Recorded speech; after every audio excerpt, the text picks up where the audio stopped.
Bonjour et bienvenue sur Apprendre à faire son savon. Et aujourd'hui, comme Noël approche, enfin cette délicieuse fête de fin d'année, eh bien j'ai décidé de faire un savon spécial Noël. C'est une bonne occasion de marquer le coup et de marquer la saison, et puis ça me fera peut-être quelque chose à offrir à mes proches si c'est réussi. Au niveau du programme de ce savon, eh bien c'est un peu l'inconnu.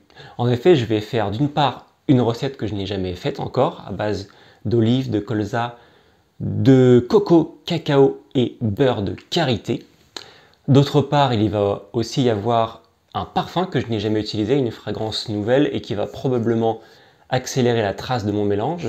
Et puis enfin, j'ai envie de faire un marbrage en 3 couleurs, du rouge, du vert et du blanc. Mais comme je pense que ma pâte va être assez épaisse et ma trace va venir vite, je n'aurai pas le temps de faire un marbrage très complexe.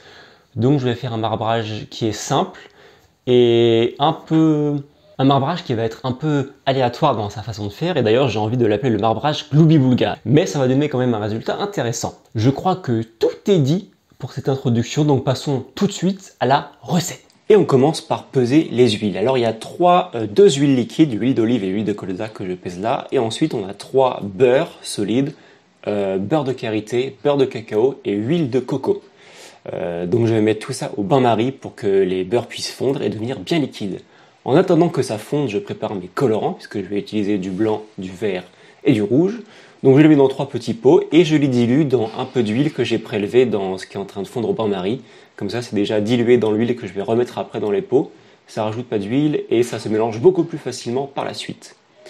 Quelques minutes plus tard, les huiles sont toutes fondues, comme vous voyez, tous les beurres sont fondus, c'est un mélange uniforme. Donc j'ajoute ma lessive de soude que j'avais préparée la veille, et je commence à mixer jusqu'à obtenir la trace, ce qui va venir assez vite, mais je me rends compte évidemment que j'ai oublié de rajouter les fragrances, qui sont pourtant juste à côté, donc je les rajoute, hop, et je remélange un petit peu.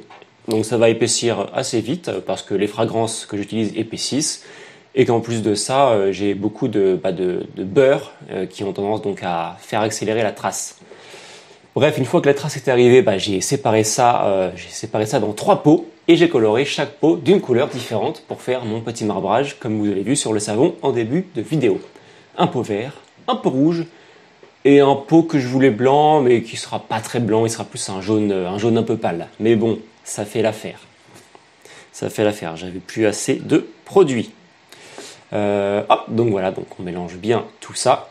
Un dernier coup de mixeur pour être sûr d'avoir une bonne trace, et en fait là je me rends compte, comme vous le voyez, qu'elle est vraiment bien là. On a une trace qui est assez épaisse déjà.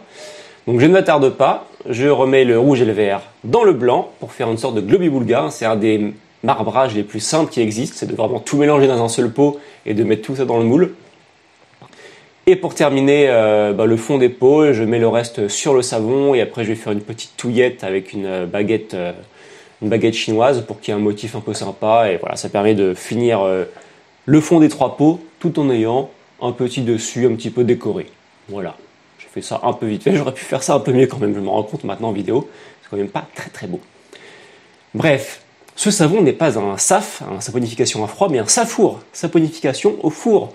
Donc une fois que tout est fait, si je m'arrêtais là, que je le mettais de côté, ce serait un SAF, je le laisserais 1 ou 2 jours avant de le démouler, et puis je le poserai sur une étagère. Mais là c'est un safour, donc une fois que le savon est dans le moule, je mets mon four à la plus faible température possible, moi c'est 50, généralement c'est entre 40 et 50.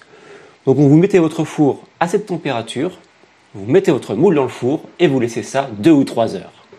Le savon est dans le four, pour passer le temps je suis parti voir un film et dîner, et donc à peu près 2h30, 3 heures après avoir mis le savon dans le four, j'ai éteint le four, j'ai laissé mon savon et mon four se refroidir, et une fois que tout ça a été refroidi, j'ai sorti le savon du four.